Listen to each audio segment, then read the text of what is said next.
en este encuentro que ya es nuestro tercer encuentro del curso, tercera semana, segunda clase sincrónica. Vamos a seguir dialogando sobre la necesidad, la importancia de volver a la figura original de Jesús. Y lo vamos a hacer con un primer momento sincrónico, que es el que estamos aquí presentes, un buen rato en que podemos dialogar, conversar, profundizar la reflexión. Y luego, en un segundo momento, esta misma tarde, yo les voy a invitar a que respondan una pregunta que está instalada a modo de debate en la plataforma. Pero la respuesta a esa pregunta va a depender de lo que podamos dialogar en este momento, en este primer momento, nuestro encuentro sincrónico.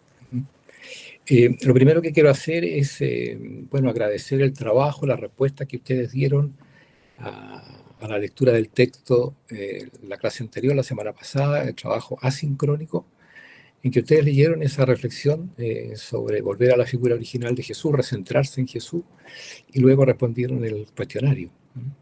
Me pareció muy bien su trabajo, los felicito por eso. Se notaba en la mayoría, en todas las respuestas, que habían leído el texto, lo habían comprendido bien, era un texto fácil de leer, pero igual había que hacerlo con pausa, con calma. Y bien, las respuestas a las preguntas que estaban me parecieron súper buenas, bien desarrolladas, bien pensadas y bien respondidas. Así que en ese sentido me pareció que empezamos bien el curso con esta primera lectura más bien de tipo introductorio. Yo no sé si a ustedes también les pareció interesante el texto, la mayoría lo señaló así, que sí, pero me gustaría escuchar, porque obviamente yo leí todas las respuestas que ustedes fueron dando, pero ustedes no conocen tal vez la respuesta. Entonces, no sé, quisiera en un primer momento de este encuentro, si alguien pudiera compartir lo que la lectura le dejó, lo que le significó, lo que más le llamó la atención, y con eso partiríamos nuestro encuentro de esta tarde. Entonces, ofrezco la palabra si alguien quiere compartir lo que fue su experiencia del trabajo de la semana anterior, la lectura y la respuesta al cuestionario mismo.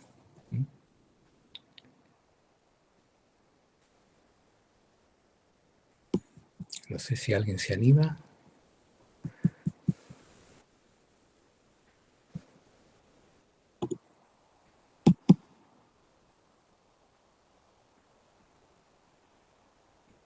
Yo puedo preguntar también, si ustedes me lo permiten, si alguien quiera compartir, yo le puedo invitar a hacer.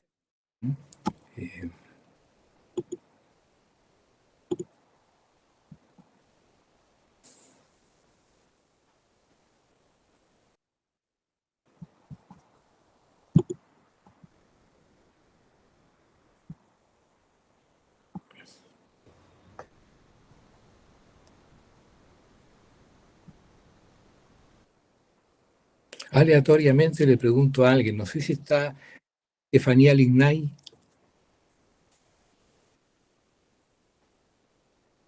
Abandonó la reunión, se equivocó en pinchar. No sé, Martín Barría, no está. Hola, profe. Hola, ¿cómo está? Disculpa, pero bueno, vi tu nombre, te pregunto a ti. Hiciste la lectura la semana pasada. Sí. ¿Y qué te pareció? Cuenta un poco. Interesante. La parte donde hablaba de como de las precauciones que había que tener al momento de volver a releer los textos, los textos bíblicos, tener cuidado con la mirada dogmática que establecía la iglesia. Eso me pareció como interesante porque yo no soy católico, o no soy muy creyente, y precisamente por eso mismo como que nunca me acerqué a los textos, por esa mirada dogmática. Pero no, sí, como que el texto me dio una mirada distinta para acercarme a ello. Qué bueno. Gracias, Martín. Gracias.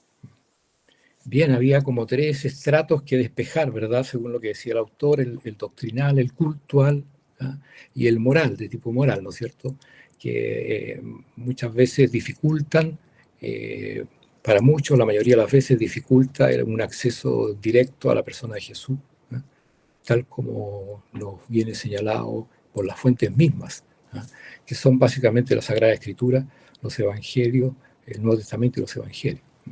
Pero muchas veces, claro, se han ido suscitando adherencias de tipo doctrinal, de tipo cultural, formas de proceder también de tipo moral, que más que acercan, alejan a cualquier persona y a los creyentes también de lo más original de la persona de Jesús. Entonces el gran desafío es que volver a esa realidad más original de la persona de Jesús, más fresca, que está como contenida en las fuentes, pero que se necesitan ser leídas más allá de estas miradas que a lo largo del tiempo han ido como dificultando más que ayudando. Bien, gracias. No sé si alguien más quiere dar su opinión. Yo pregunto aleatoriamente, discúlpenme, pero para ver si podemos participar más de alguno, ¿no es cierto? No sé si Javiera Roa está por ahí y quisiera también compartir cómo le fue con la lectura. Bueno, me pareció curioso porque no es algo que lea, casi no leo sobre estos temas y no tengo casi muy poco conocimiento, entonces me pareció interesante leer también algo nuevo, a pesar de las cosas que naturalmente leo. Bien, gracias Javier. Un tema nuevo para ti también, entonces. Bien, ¿alguien más quisiera compartir cómo les fue con la lectura del texto? Me pregunta una tercera persona. Renate Charles, si nos puede decir algo.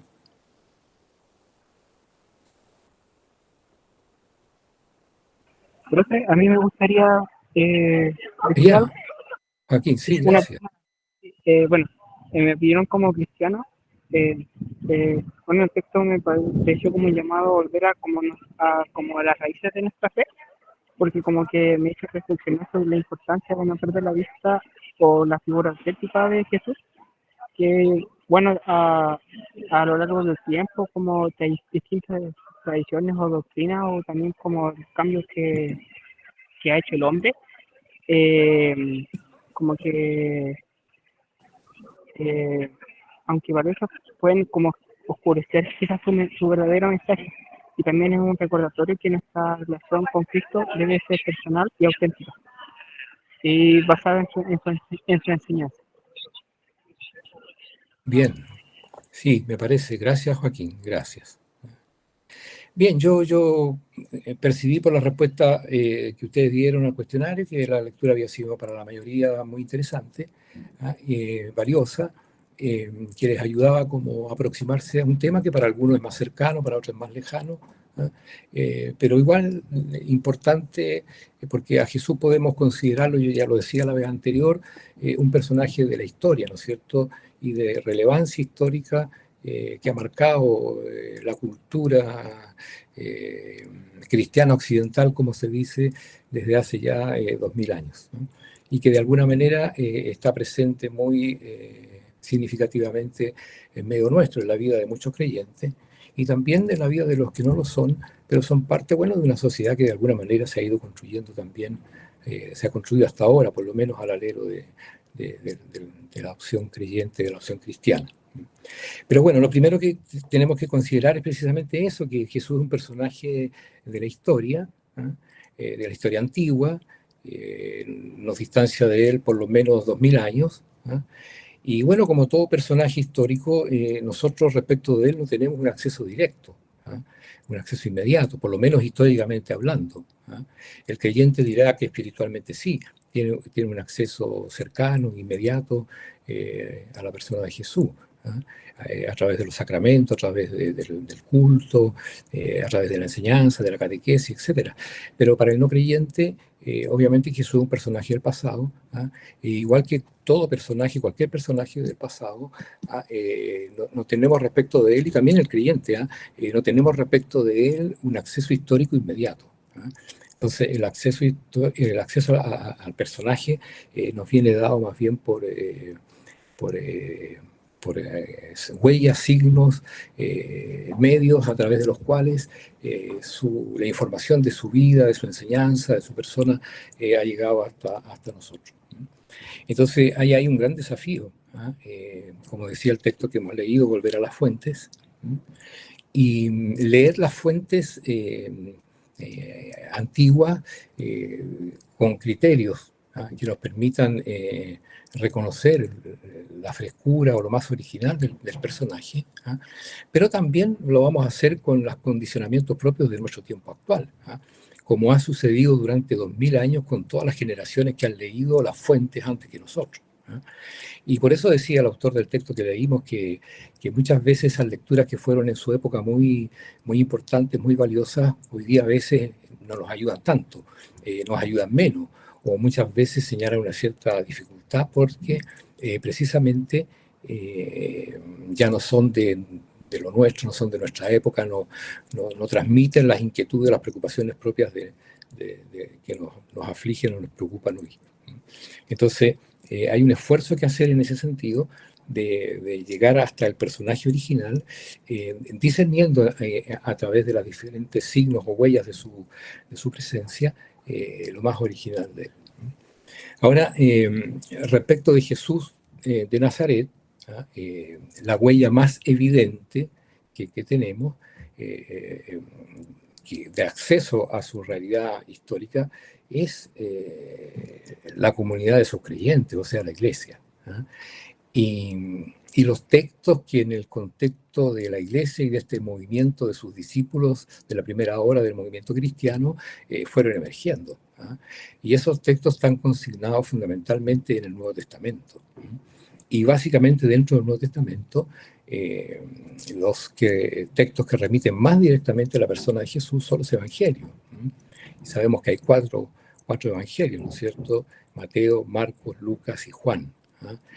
Cuatro versiones de la historia, de la vida, de las palabras, de la enseñanza y de la Pascua de Jesús, que son los accesos más inmediatos que tenemos para poder acercarnos, como decía, a la persona más original de Jesús. Fuera del mundo cristiano no hay muchas afirmaciones de la primera hora respecto de Jesús. Yo quiero presentarles solo algunas que son clásicas y que, ¿cómo se llama?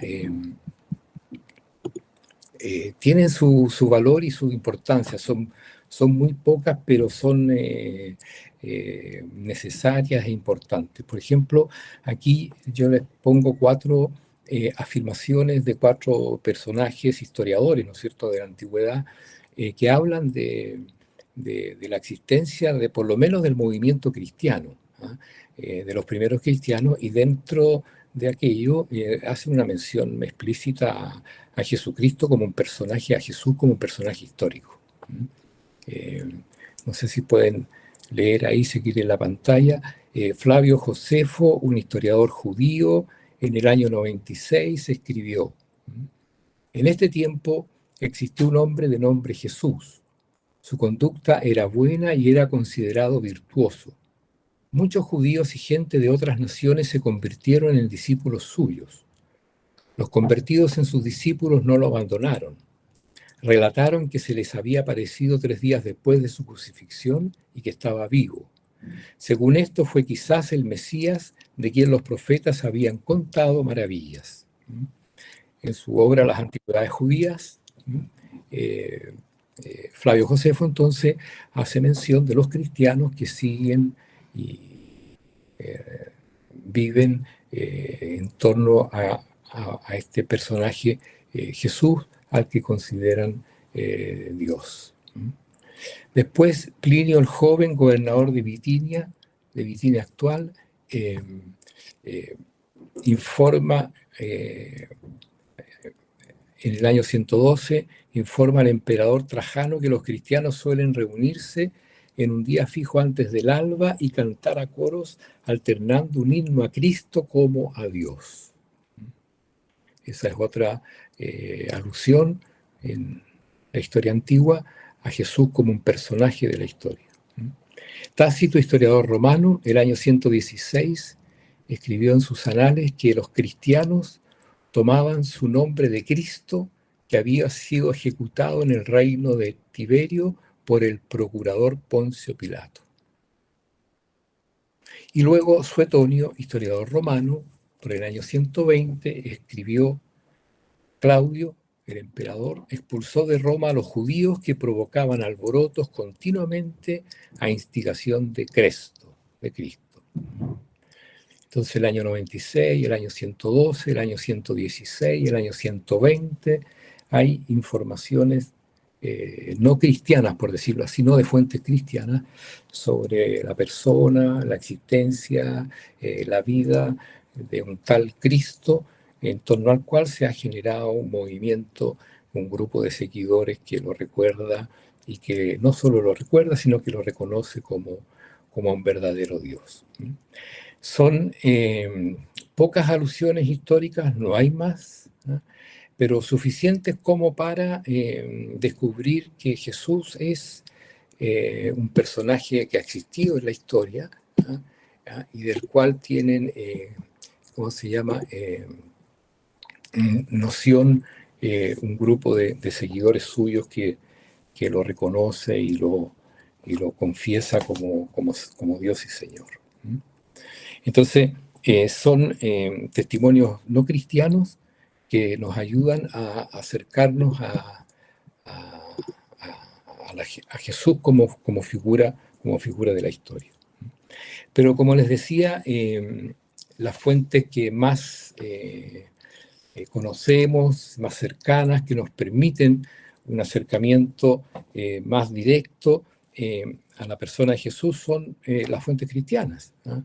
Los escritos que fueron surgiendo de en medio del grupo de los seguidores de Jesús.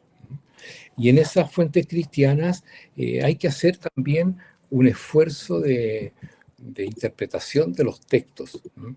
Porque obviamente estas fuentes cristianas tienen una intencionalidad, ¿no?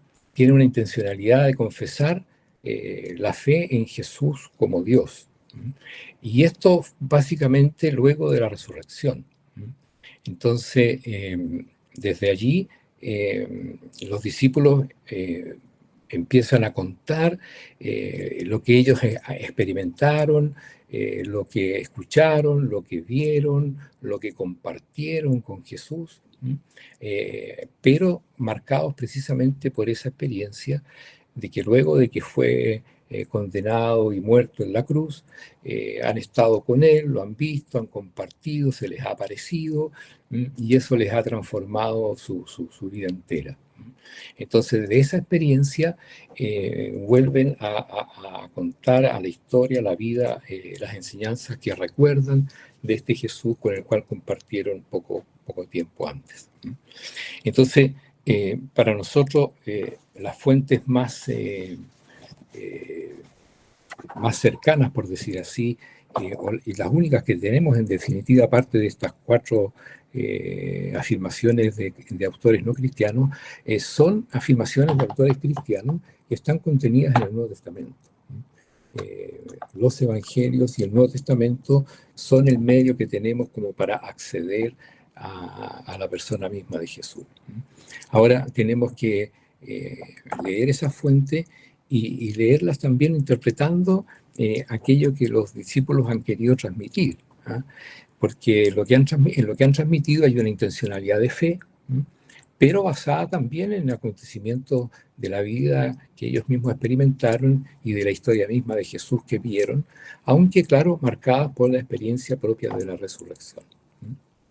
Entonces, yo no sé si pudiéramos ahora brevemente compartir qué es lo que conocen, saben, pueden decir de los Evangelios, del Nuevo Testamento. Si alguien quiere como compartir, nos ayudaría a todos.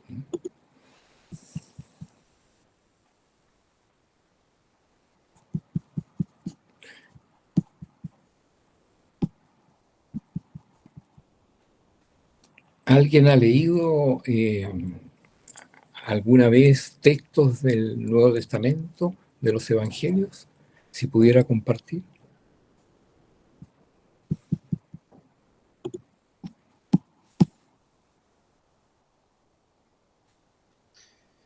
Yo por acá Carlos.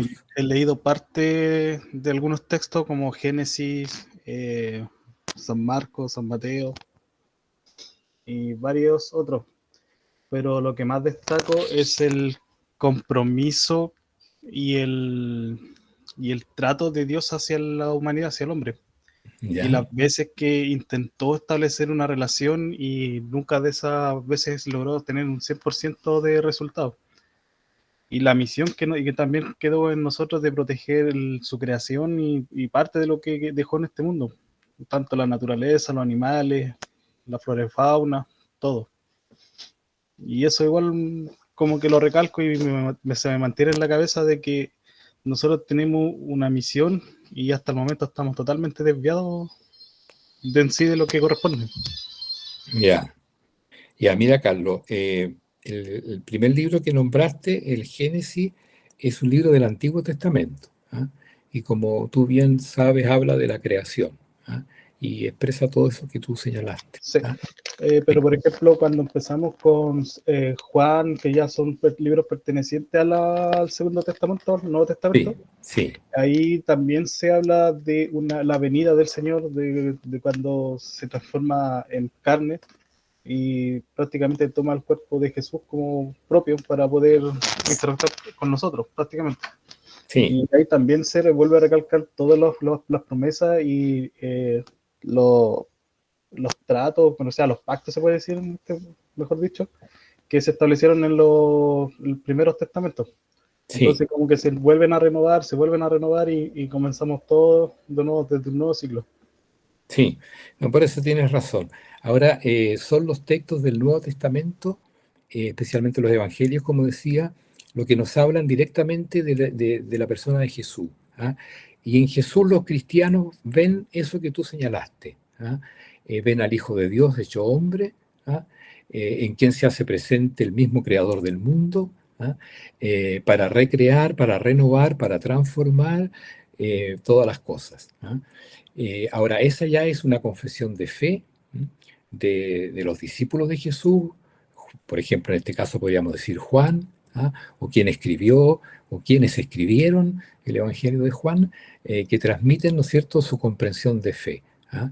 Basados en las palabras, en los hechos, en los dichos, en las actuaciones de Jesús, pero muy marcados también por la experiencia de la resurrección del Señor, que confiesan luego de su muerte en la cruz. Ahora, esa interpretación de fe, como tú bien dices, es una manera de leer toda la historia de la salvación desde el Antiguo Testamento, ¿ah? Y también entonces hay una palabra que señala una orientación de la creación que Jesús viene de alguna manera a transmitir y a entregar con su enseñanza. Pero eso es el Nuevo Testamento, ¿no es cierto? Y esos son los evangelios, ¿ah? Son testimonios de fe a partir de la experiencia que los discípulos han tenido de la resurrección de Jesús y del trato que tuvieron con él antes de su muerte. Las enseñanzas que le escucharon, las actuaciones que lo vieron realizar, y en eso ellos vieron precisamente a la presencia misma de Dios, ¿ah? Ahora, ahí ya estamos en el ámbito de la fe, porque se trata de creyentes que quieren suscitar la fe de otros creyentes que al leer estos textos puedan como sentirse también llamados a adherirse a la persona misma de Jesús, ¿no? Y ahora un no creyente también puede como percibir que estos discípulos conservan enseñanzas de Jesús que son valiosas para la vida, para la construcción del mundo, para la vida personal, familiar, social, ¿no es cierto?, de aquellos tiempos y también de nuestros tiempos actuales. Pero para eso todos necesitamos poder ver que realmente los discípulos, sostenidos por la fe y animados por la fe, recuperan palabras, acciones, gestos de Jesús que fueron los que de alguna manera nos inspiran también a confesarlo como Dios y Señor. Bueno, y ese es un poco el esfuerzo que necesitamos todos hacer, volver a las fuentes, ¿ah? Y desde allí vivir un poco esta experiencia y discernir aquello que los discípulos fueron entregando a partir de las palabras y de los hechos de la vida misma de Jesús. Gracias, Carlos, gracias.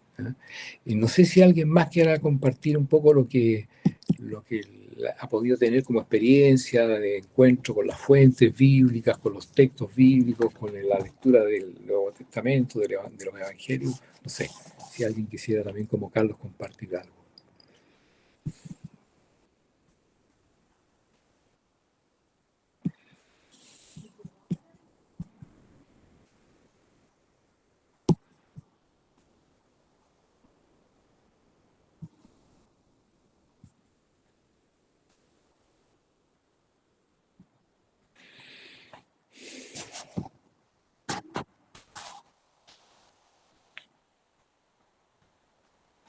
Mire, avanzamos un poquito más preguntándonos ahora qué nos puede, nos van dejando claro los evangelios respecto de la figura más histórica de Jesús, ¿no?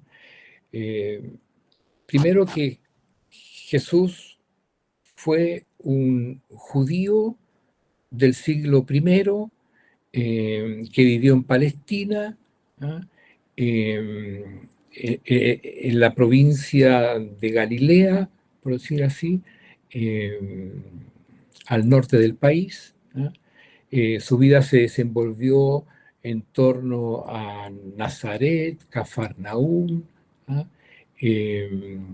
Son conocidas su familia, su madre, sus hermanos, sus parientes más cercanos, ¿no? El Nuevo Testamento, sobre todo los Evangelios, dan testimonio de eso, ¿no? De Jesús, un hombre del siglo I, ¿no es cierto?, de Palestina, que es conocido, ¿no es cierto?, en su país, en su ciudad, en su provincia, en su aldea, ¿no es cierto?, y se habla de él y se le conoce como personaje de aquella época. Lo segundo que es posible de recuperar desde los evangelios, ¿no es cierto?, de su actividad, es que fue un predicador itinerante, ¿ah? Un maestro, ¿ah? Que se rodeó de discípulos, con los cuales recorrió sobre todo los sectores rurales, ¿ah? Anunciando la venida del reino de Dios, ¿ah? Predicando, enseñando, y al mismo tiempo realizando acciones de sanación, expulsión de demonios, ¿no es cierto? Toda una actividad de tipo sanador, terapéutico, diríamos nosotros, y fue como reconocido por eso, ¿ah? Por su predicación, por sus enseñanzas, ¿ah? Y también por sus gestos sanadores, ¿no es cierto? Sanaba a los enfermos, liberaba endemoniados, hacía prodigios, ¿no es cierto?, en beneficio de la gente. Ese fue como una mirada más bien como histórica, ¿no es cierto?, de la actividad itinerante de Jesús, ¿ah? Una actividad que según los evangelios sinópticos, los evangelios sinópticos son Mateo, Marcos y Lucas, ¿ah? Habría durado no más de un año, ¿ah? Pero según el Evangelio de Juan, que es el cuarto evangelio, ¿ah? Que nombró Carlos antes, según el Evangelio de Juan, esa actividad habría durado 3 años. Entonces, ahí hay una diferencia entre Juan y los sinópticos. Juan, el ministerio lo establece a lo largo de 3 años. Los sinópticos hablan de un ministerio centrado en menos de un año, desarrollado intensamente por Jesús junto con sus discípulos. Otro hecho histórico que brota de las fuentes que tenemos, ¿no es cierto?, los que son básicamente los evangelios respecto directamente de la vida de Jesús, ¿ah? Hablan de que el destino final de Jesús fue la cruz, ¿ah? Al poco andar del desarrollo de su ministerio, empezó a encontrar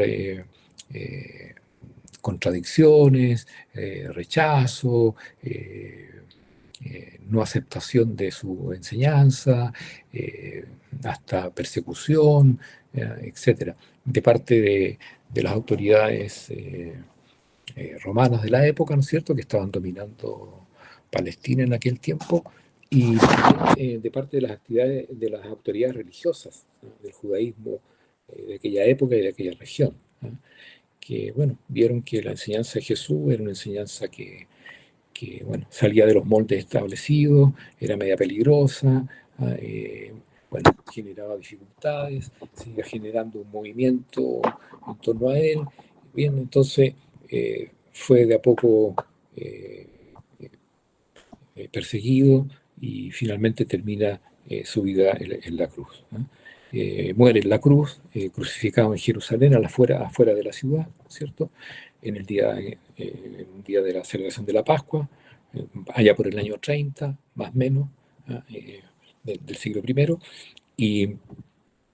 Y bien, también narra, y es un hecho de la historia, ¿no es cierto?, que pocos días después los discípulos de Jesús empiezan a hablar de que está vivo, de que lo han visto, de que han compartido con él, de que han comido con él, que sigue estando presente, que ha resucitado y que está también presente junto con ellos.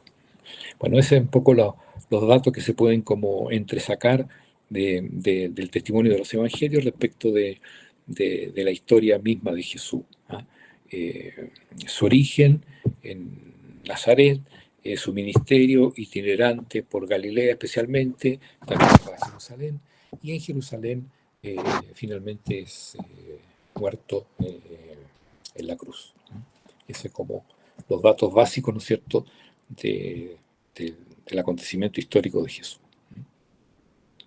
Ahora, junto con estos datos básicos, los evangelios nos permiten ir descubriendo algunas acciones que son verificables, por decir así, históricamente, ¿ah?, y que van a mostrar ya en la práctica de Jesús una intención mayor, ¿ah?, de alguien que no solo se presenta como un maestro, como un profeta, ¿ah?, sino que alguien que se va también mostrando como Señor y Dios, ¿ah? No es solo alguien que habla, ¿ah?, de Dios como quien habla de otra persona, ¿ah?, sino que él mismo, aunque no habla de que sea él mismo de forma directa Dios, pero sí actúa, ¿ah?, como actuaría Dios, ¿ah? Entonces los discípulos van descubriendo que detrás de las palabras y de los gestos de Jesús hay una intencionalidad de mostrar algo más, ¿ah?, que después se va a develar para ellos totalmente en la resurrección, ¿ah? Ahí ellos van a caer totalmente en la cuenta de que sí, ciertamente detrás de comportamientos, de palabras, de enseñanza, de acciones de Jesús, había algo más que la acción o la palabra de un simple maestro, de un simple profeta, sino la palabra y la enseñanza de alguien que tiene una condición también divina en medio de ellos. Y hay algunas acciones que son claramente en esa dirección, ¿ah? Y que a los discípulos, como digo, les van a ir mostrando que en Jesús hay algo más, hay alguien más que un hombre bueno, que un hombre santo, ¿ah?, que un hombre justo, que un hombre verdadero, ¿ah?, sino que en Jesús está el mismo Dios. Y como digo, eso para ellos se le va a revelar completamente el día de la resurrección. Aquí voy a nombrar 5 aspectos que son también claves en esta manera de empezar a comprender y a entender quién es Jesús. En primer lugar, Jesús aparece como alguien que perdona los pecados. Y hay textos en los cuales Jesús en su nombre, en nombre propio, perdona los pecados. Y eso genera en torno a él una reacción de asombro, pero también de rechazo de parte de aquellos que conocen y saben que según la ley y el Antiguo Testamento, el único que perdona los pecados es Dios. Y si Jesús está perdonando Él en su nombre los pecados, está pretendiendo ser alguien que solo podría ser Dios. Entonces, como digo, en torno a Él, para algunos eso es asombroso, es extraordinario, es maravilloso, ¿no? Pero para otros eso es blasfemia, eso es pecado, eso es atribuir prerrogativas que son solo posibles de atribuirle a Dios, ¿no?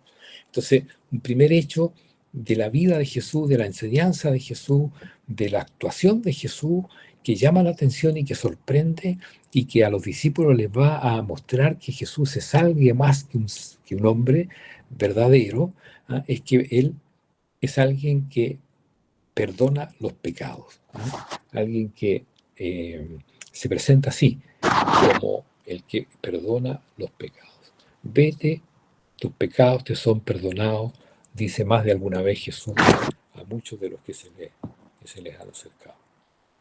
La otra acción que sorprende y que a los discípulos les va mostrando que Jesús es alguien más, es más allá que un maestro sabio y que un hombre justo, es que Jesús precisamente se presenta como alguien que corrige y lleva a su plenitud al mismo tiempo la ley del Antiguo Testamento, la ley de Moisés.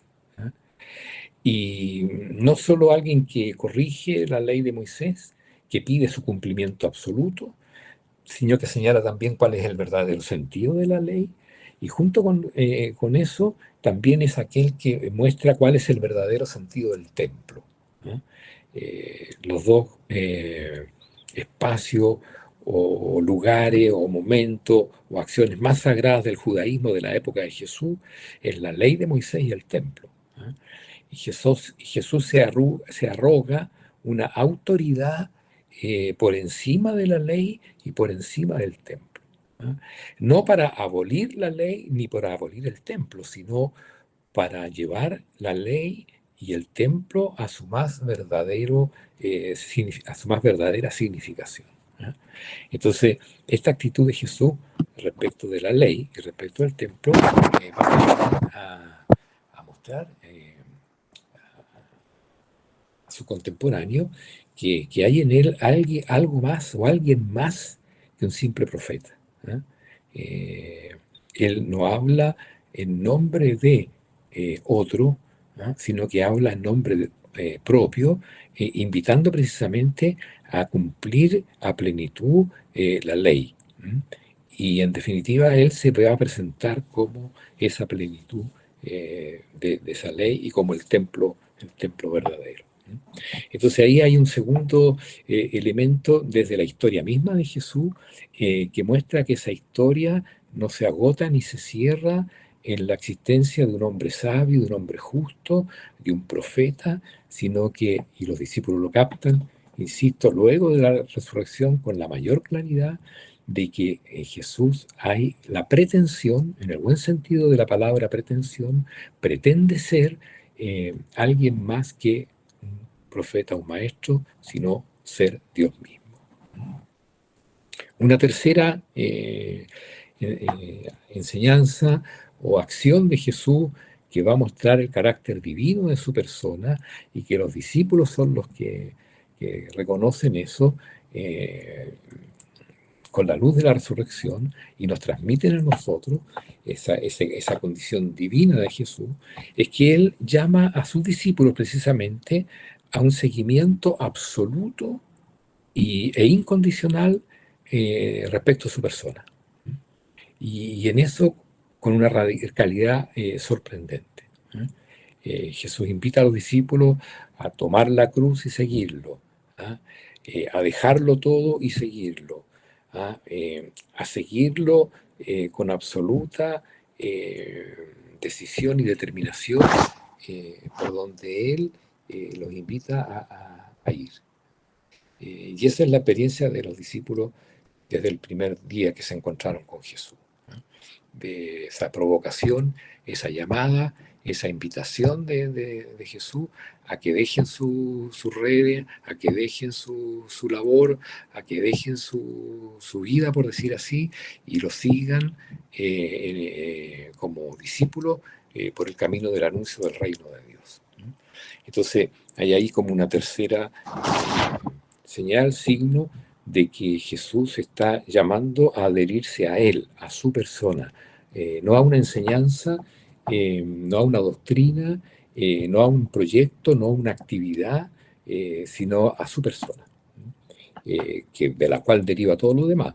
Deriva una actividad, deriva un proyecto, deriva una enseñanza, etc.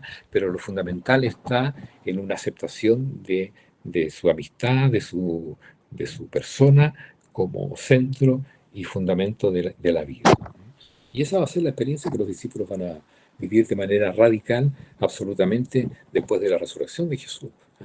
Cuando ellos van a ser capaces incluso de llegar hasta el martirio, con tal de confesar el nombre y las enseñanzas del Maestro, en el cual reconocieron a alguien más, como decía, que un hombre sabio, sino que al mismo Dios.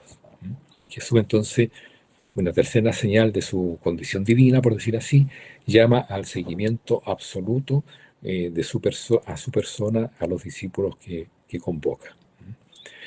Una cuarta expresión de esta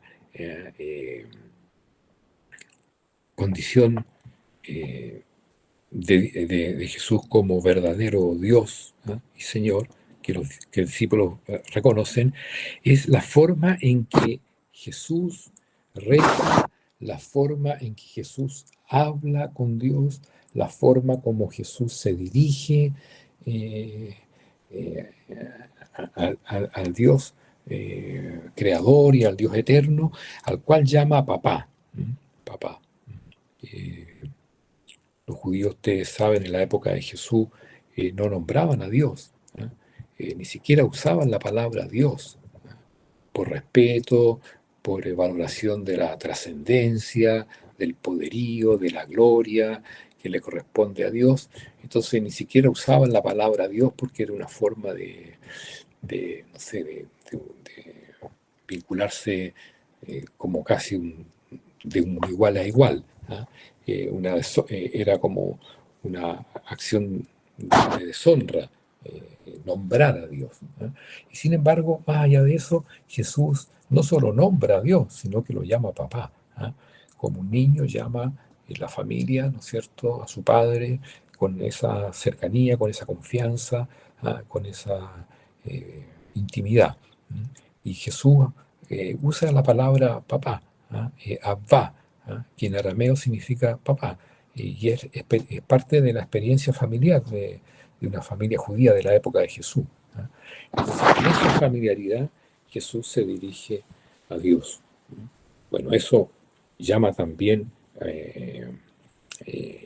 la atención, por decir así, a los discípulos, de que, bueno, en Jesús hay una relación de una asombrosa intimidad con el mismo Dios, ¿no? Porque en definitiva Él es Dios, también es Dios, ¿no? Entonces eso que se va a desvelar plenamente luego en la resurrección, ya los discípulos lo percibían, lo intuían, lo recogían desde la historia misma compartida con Jesús, la vida compartida con Él, en la cual lo veían rezar y dirigirse a Dios como Abba, como papá. Y finalmente, una quinta forma de actuación de Jesús que va a mostrar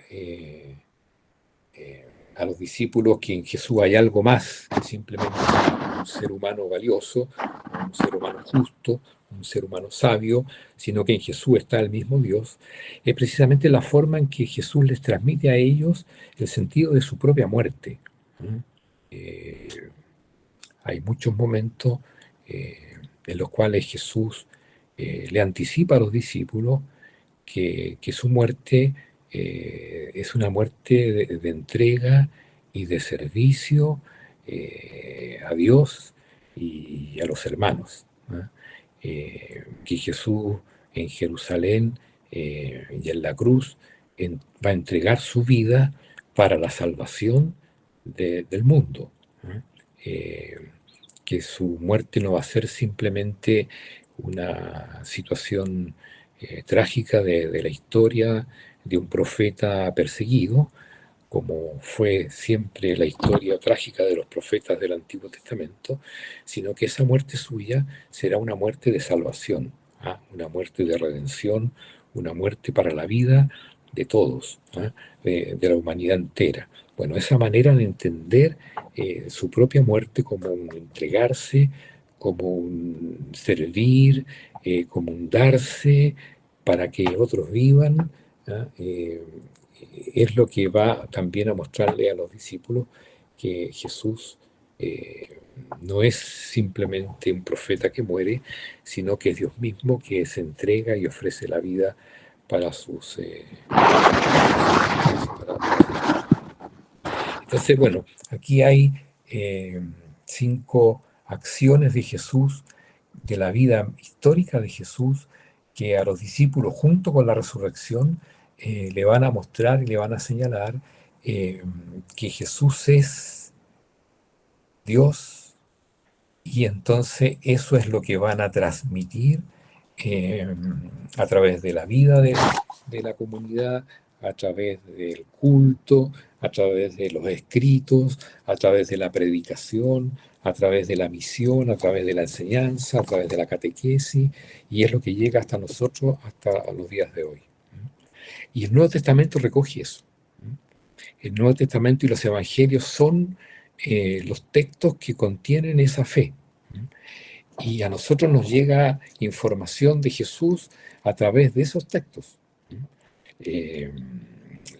Otros textos fuera del mundo cristiano son esos 4 afirmaciones que les mencioné antes y no más. Lo fundamental de lo que sabemos de Jesús nos llega todo a través de estas fuentes que son fuentes cristianas, fuentes escritas por creyentes que buscan suscitar la fe de otros creyentes. Ahora, es legítimo que nos preguntemos ante estas fuentes, bueno, ¿qué es lo que hay de histórico en ellas? Y lo que hay de histórico en ellas es, en primer lugar, la fe en la resurrección de los mismos discípulos, pero una fe en la resurrección de los discípulos que tiene asiento en una práctica de la vida de Jesús que ellos compartieron, y que les ayudó a comprender cuál era el sentido verdadero de la vida de Jesús, y llegar a la confesión de fe en él.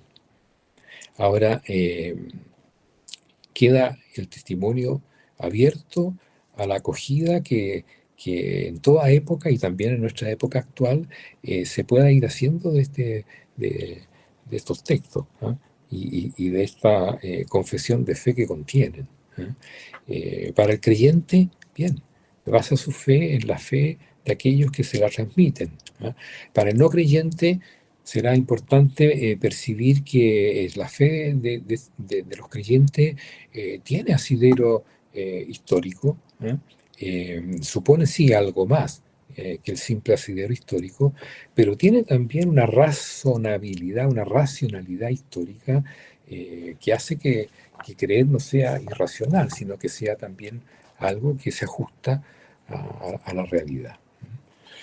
Bien, de lo que yo he compartido por aquí en este rato, dejé también en plataforma un texto, para que lo lean los que quieran y les sirva y les ayude, bienvenido sea. Está ahí. Tiene que ver con esto, tiene que ver con esta, ¿cómo se llama? Aproximación a través de las fuentes a la persona misma de Jesús. Bien, no sé si alguien quisiera hacer algún comentario, decir una palabra, hacer alguna pregunta si hay cosas que no han quedado muy claras. ¿Ah? Es el momento de poder hacerlo en este instante. El texto que les subí en la plataforma, que como digo, si quieren lo pueden leer, les puede ser interesante, los que sientan más inquietud por ello, se llama Camino Histórico para conocer a Jesús.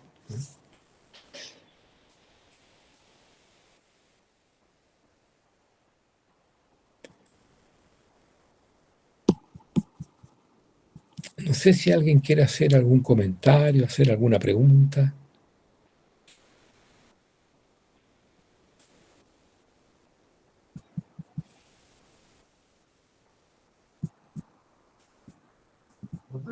No, profesor.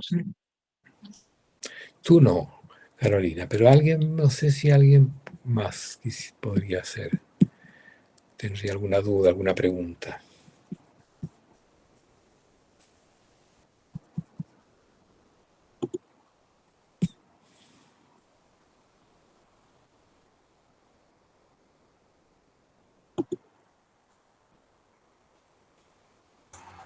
Profesor, Gustavo, sí. una consulta. Después de los 4 evangelios, les puedes decir como, si no estoy mal, habla así como de todo lo que va a suceder después, como una profecía, o estoy mal. Escuché bien, perdona. Dame un segundito. Sí.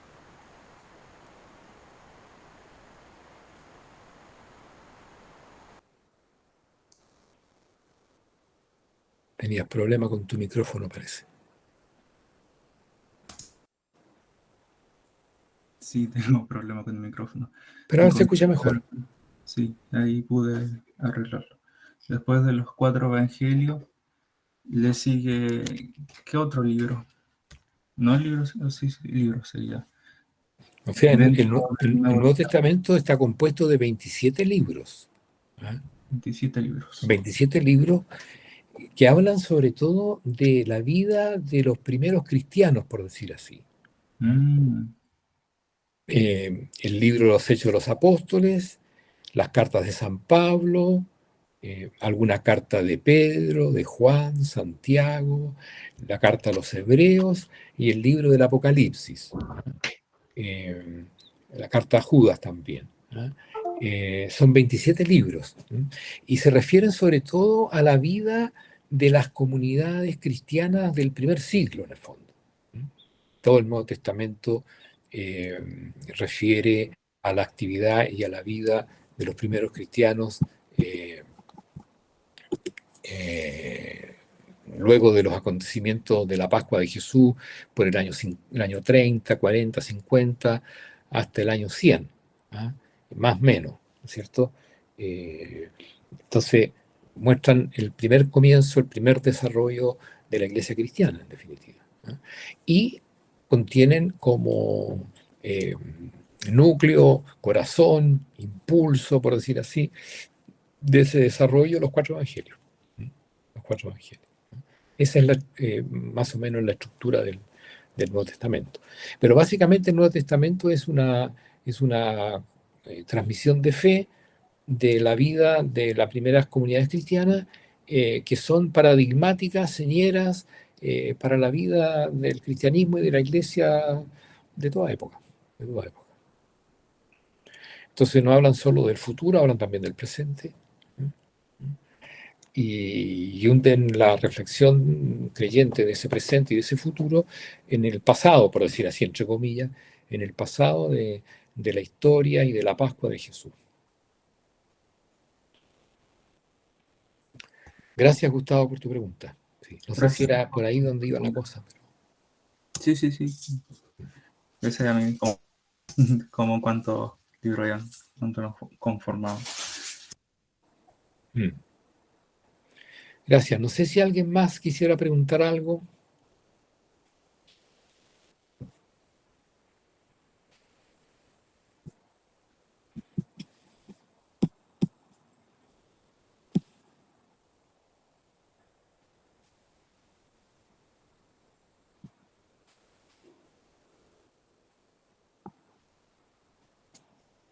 Yo podría preguntar también a alguno. No sé si Valesca Muñoz está por ahí.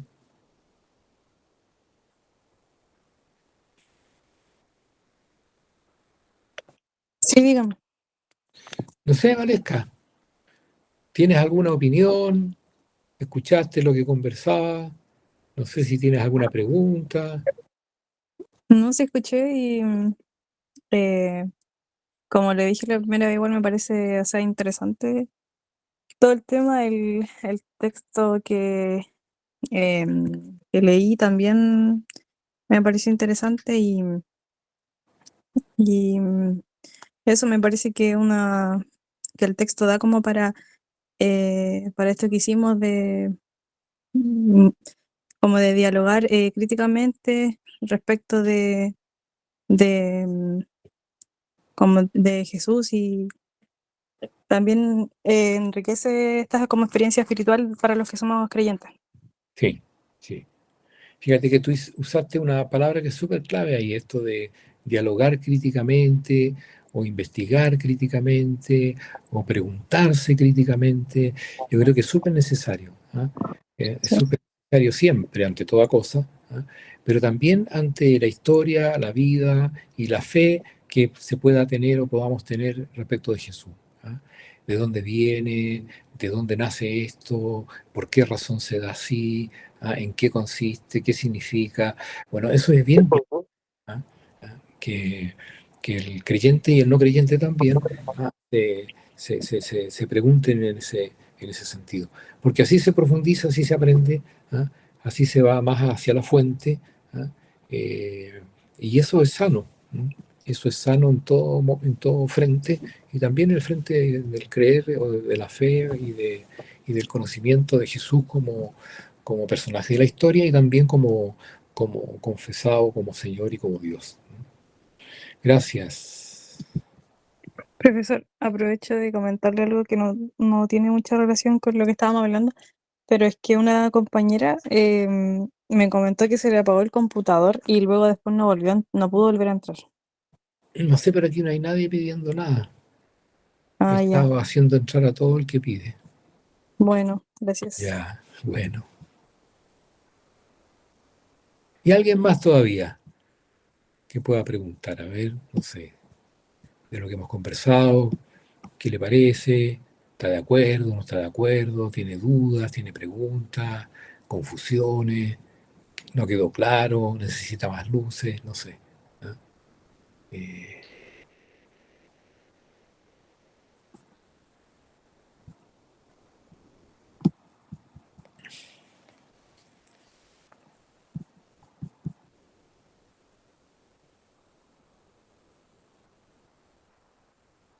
¿Le puedo preguntar a Tabita Candia?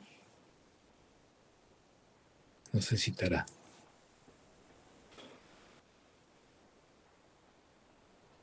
¿No está? Sí, acá estoy, profe. Ah, sí está. Tabita, no sé, cuéntame, dame tu opinión. ¿Ah? A mí me pareció interesante como eso de los evangelios y del Nuevo Testamento. Ujú. Porque si bien yo voy a la iglesia y todo, pero soy floja para leer la Biblia. Mm, Entonces, eso me pareció interesante de la clase hoy día. sí. No, mira, yo creo que ahí está la fuente de la identidad del cristiano, del creyente. ¿Ah? Eh, la Sagrada Escritura, ¿m? Que contiene la revelación. ¿Ah? Eh, también la vida de la comunidad. ¿Ah? Eh, pero la vida de la comunidad se alimenta de la Sagrada Escritura. ¿Ah? Y la Sagrada Escritura es un conjunto de libros. ¿Ah? Como ya decíamos, el Nuevo Testamento son 27 libros. ¿Ah?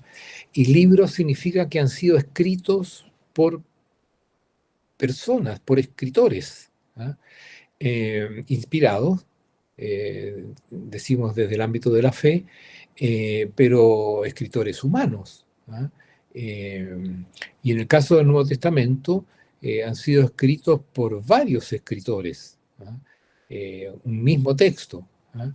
No tiene un solo escritor. ¿Ah? Eh, tiene varios momentos de redacción. ¿Ah? Y bueno, esos momentos y esos escritores inspirados van consignando lo que ellos ven, lo que ellos entienden, lo que ellos conocen. Les voy a mostrar aquí muy brevemente el comienzo.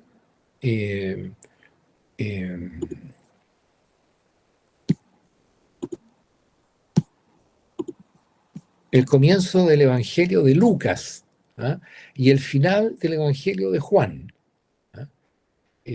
Lucas, uno de los evangelios sinópticos, Juan, bueno, el cuarto evangelio. Dice Lucas en el primer capítulo y los primeros 4 versos que están ahí: puesto que muchos han intentado narrar ordenadamente las cosas que se han verificado entre nosotros, tal como nos la han transmitido los que desde el principio fueron testigos oculares y servidores de la palabra, se está refiriendo a los hechos de la vida y las enseñanzas de Jesús. Eso es lo que muchos han intentado narrar ordenadamente, los dichos y hechos de la vida de Jesús. Puesto que muchos han intentado narrar ordenadamente las cosas que se han verificado entre nosotros, tal como nos lo han transmitido los que desde el principio fueron testigos oculares y servidores de la palabra, dice Lucas, he decidido yo también, después de haber investigado diligentemente todo desde los orígenes, escribírtelo por su orden ilustre Teófilo, le dedica su obra a este tal Teófilo, para que conozcas la solidez de las enseñanzas que has recibido. Teófilo es un creyente que va entonces ahora a recibir de manos de Lucas una narración de los hechos y de los dichos de la vida de Jesús desde el comienzo hasta la Pascua, hasta la muerte y la resurrección. Entonces, mira, lo interesante aquí es que él dice que muchos han intentado narrar ordenadamente, o sea, hay escritos, muchos escritos, varios escritos, desde el comienzo, sobre la persona de Jesús, sobre sus dichos, sobre sus hechos. Y esos escritos se construyen sobre el testimonio de otros que han contado lo que vieron, tal como nos lo han transmitido los que desde el principio fueron testigos oculares y servidores de la palabra, o sea, los predicadores, tal vez los mismos apóstoles, los mismos discípulos del primer momento, contaban, predicaban, enseñaban, y otros estaban a su lado y escribían, y ponían ordenadamente por escrito, hasta llegar al texto del Evangelio propiamente tal, como lo conocemos hoy, que en este caso es un escrito que hizo Lucas y que se lo dedica a Teófilo.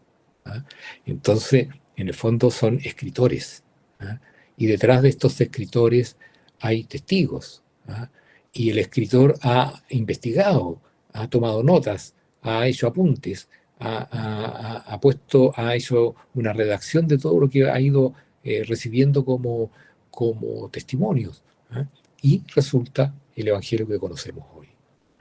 Entonces son textos escritos por creyentes, para creyentes, pero que transmiten también hechos, dichos, pronunciados y realizados por Jesús, y contados por quienes vieron, y por quienes escucharon, de primera mano, de primera fuente, o al mismo Jesús o a testigos inmediatos de eso, como eran los apóstoles. Y el otro texto es el de Juan. Al final del capítulo 20 de Juan, Juan tiene 21 capítulos, pero en el 20 ya se cierra prácticamente el Evangelio con estos 2 versos finales. Jesús realizó en presencia de los discípulos otros muchos signos que no están escritos en este libro. Estos han sido escritos para que crean que Jesús es el Cristo, el Hijo de Dios, y para que creyendo tengan vida en su nombre. Aquí también hay cosas interesantes.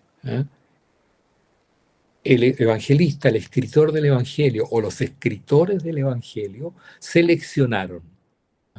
Jesús realizó otros muchos signos que no están escritos en este libro. Algunos de esos muchos signos sí están escritos, pero otros no. O sea, el escritor seleccionó algunos hechos. ¿Para qué? Para suscitar la fe, para que creas que Jesús es el Cristo, el Hijo de Dios, y para que creyendo tengan vida en su nombre. Los evangelios son esos, son escritos de creyentes que buscan sostener, suscitar la fe de otros creyentes. Pero son escritos. Son escritos por autores, por escritores. Y a veces, como decía, por grupos de escritores, porque se fueron desarrollando, escribiendo en un lapso de tiempo, un lapso de años, y recibieron una redacción, después otra redacción, hasta llegar a la versión final. Pero claro, la fe del creyente actual se alimenta de estos escritos. Y no hay otra forma de alimento si no es la lectura, la escucha, no sé, de estos textos. Y para el que no sea creyente, bueno, estos textos son valiosos en la medida en que muestran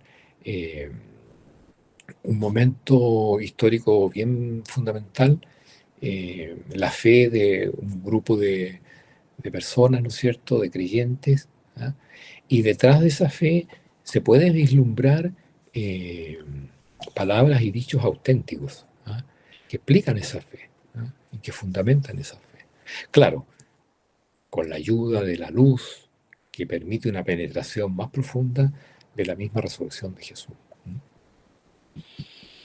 Bien, muchas gracias por la pregunta y por la indicación, Tabita.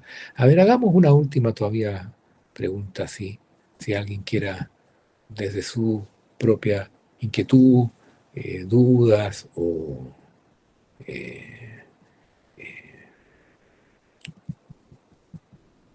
dificultades, no sé, preguntar algo.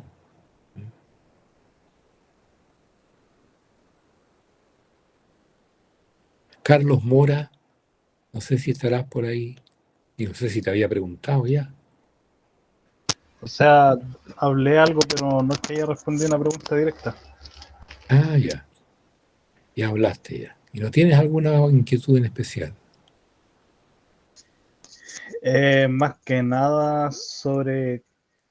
Creo que tengo 3 puntos de los que tomé, de lo que conversó, que son con la relación con la ley de Moisés, Jesús como Ya. representación del templo Ya, y reacción de los discípulos. No sé ya. si estaré bien relacionado con lo que habló.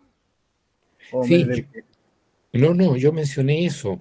Quizá una de las cosas más sorprendentes es que inmediatamente después de la muerte de Jesús, los discípulos, que eran judíos, de origen judío, ¿cierto?, creyentes en la ley y en el templo, van a hablar de que es Jesús la fuente de la salvación. Ya no la ley y el templo. Es Jesús la fuente de la salvación. La adhesión a la persona de Jesús es lo que da vida. Ya no la ley y el templo. Bueno, eso es fruto de la resurrección, ciertamente, de la experiencia que los discípulos han vivido de que Jesús no está muerto, sino que está vivo. Y ellos lo han visto, han estado con Él. Bueno, eso les ha marcado la vida, los ha transformado en creyentes, en el reconocimiento de que Jesús es Dios. Y entonces Jesús, la fuente de la vida, y no la ley, y no el templo. Pero esto que los discípulos viven y de alguna manera descubrieron plenamente luego de la resurrección, ya lo habían escuchado antes de labios del mismo Jesús. Cuando Jesús enseñaba el verdadero sentido de la ley. Y cuando Jesús enseñó el verdadero sentido del templo. Y prácticamente identificó la ley con su enseñanza y el templo con su persona. Eso los discípulos se lo habían escuchado a Jesús. Eso es lo que de alguna manera yo traté de decir, que es como la pretensión, entre comillas, en el buen sentido de la palabra, de Jesús pretende ser alguien más que un profeta, alguien más que un maestro, ¿ah? Alguien más que un hombre santo y un hombre justo. ¿Ah? Muestra en eso que hay alguien más en él, no es simplemente un hombre, es Dios. ¿Ah? Bueno, eso lo ven los discípulos claramente luego de la resurrección, pero ya lo habían escuchado antes, ¿ah? Cuando Jesús hablaba con tanta autoridad respecto de la ley y respecto del templo. No es que Jesús haya venido a abolir la ley o a abolir el templo, no, sino que a darle el verdadero sentido a la ley y al templo. Incluso Jesús va a llegar a decir que, o sea, no solo va a llegar a decir que se condena al que no cumplirá la ley, o sea, en el fondo invita a cumplir la ley, ¿ah? Pero el verdadero espíritu y sentido de la ley. ¿Ah? Y por eso él va a decir, antes se dijo, ahora yo les digo. ¿Ah? No para desdecir lo que antes se dijo en el Antiguo Testamento, sino para decir lo que antes se dijo tiene este sentido, este significado. Bueno, eso los discípulos lo habían descubierto en Jesús ya antes de la Pascua, antes de su muerte y resurrección. ¿Ah? Pero les queda totalmente despejado con la resurrección. ¿Ah? Y entonces ya no van a seguir hablando más de la ley ni del templo, luego de la Pascua de Jesús, sino van a empezar a hablar de Jesús. Y eso es lo que nos llega a nosotros en los textos del Nuevo Testamento. Y fundamentalmente en los mismos evangelios, ¿no? Que muestran la vida de Jesús, la enseñanza de Jesús a la luz de la resurrección. Pero esa luz tiene una base también en la vida misma de Jesús y en los dichos mismos de Jesús. Es un poco lo que estaba tratando de decir. Pero tienes razón, ahí hay un tema central, ¿ah? En la actitud frente a la ley y el templo. ¿Ah? Los discípulos, luego de la resurrección, y ya no hablan de la ley y del templo, sino que hablan de Jesús. Y que en Jesús se ha cumplido toda la ley y todo lo que está señalado en el templo como centro de la presencia de Dios. Muy bien. Mire, la próxima semana el encuentro es asincrónico. Asincrónico. En la plataforma van a encontrar un pequeño texto, creo que es más breve que el anterior que ya leyeron, que habla sobre la historia de Jesús, una biografía de Jesús, por decirlo de esa forma. Los datos históricamente irrefutables, por decir así, o los datos históricamente más seguros respecto de la historia, de la biografía de Jesús de Nazaret. Y entonces la idea es que ustedes lean ese texto y hagan una pequeña tareita que está ahí mismo, va a estar en la plataforma. Se llama el texto Breve Perfil Histórico de Jesús. Breve Perfil Histórico de Jesús. Y es un perfil breve. Son 2 o 3 paginitas, no más que eso. 3 paginitas. Pero la idea es que ustedes lean eso, lo lean atentamente. Y después, como tarea, es lo que tienen que hacer la próxima semana, en el horario de la clase. No nos vamos a juntar, lo hacen ustedes asincrónicamente. Después de leer el texto, la tarea consiste en elaborar 4 preguntas. 4 preguntas. Ustedes elaboran 4 preguntas. Y las suben ahí al lugar que está establecido en la plataforma. Las 4 preguntas. Y en la reunión subsiguiente, en la semana subsiguiente, que sí volveríamos a tener encuentro sincrónico, vamos a dialogar sobre esas preguntas. Eso vamos a hacer. Entonces, la actividad de la próxima semana es leer el texto, breve perfil histórico de Jesús, y responder la tarea, que en el fondo es una invitación a elaborar 4 preguntas. Ustedes, cada uno hace las preguntas, 4 preguntas.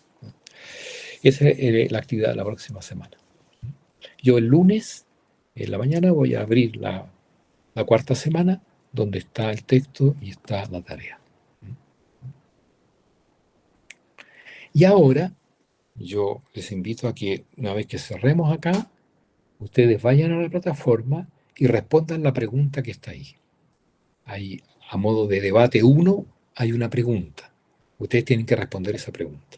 O sea, perdón, claro, tienen que responder esa pregunta. Responder esa pregunta.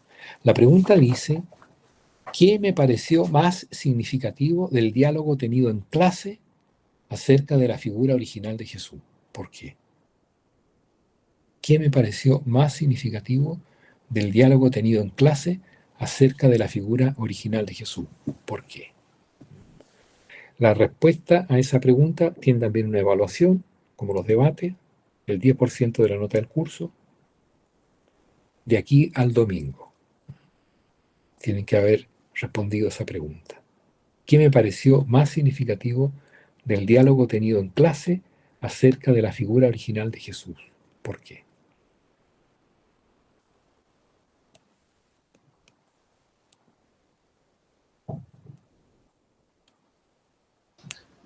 Profe, eso para dejarlo respondido hoy día, ¿cierto? Ojalá tienen plazo de aquí al domingo, Ah, perfecto. pero el que no lo hace al tiro no lo hace después, pues. O le cuesta más. Pero ese concluye nuestro encuentro de hoy, este debate. ¿Qué me pareció más significativo del diálogo tenido en la clase acerca de la figura original de Jesús? ¿Por qué? Perfecto. Gracias. ¿Sí? Gracias por la info, profe. Y Ya. muchas gracias igual por la explicación de lo que le había comentado antes. Ya, qué bueno, gracias a ti, Carlos. No sé si alguien más tiene dudas sobre lo que hay que hacer. Lo que hay que hacer ahora y lo que hay que hacer la próxima semana.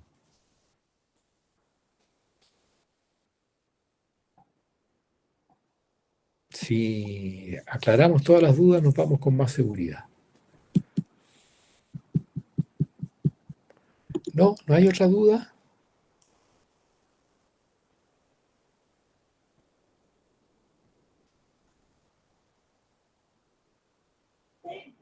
Ya, entonces cerramos aquí.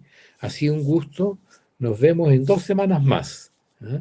La próxima semana es trabajo asincrónico.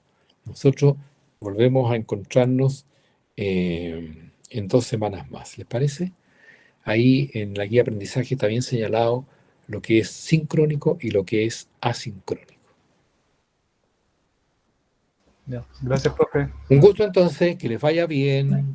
Gracias, Chao, profe. profe. Chao, Muchas profe. gracias. Chao, Chao, profe. chao. Chao, profe. Chao, chao. Gracias por Chao, profe. Chao, chao, que estén bien. Les vaya bien. Chao, chao. Chao, chao.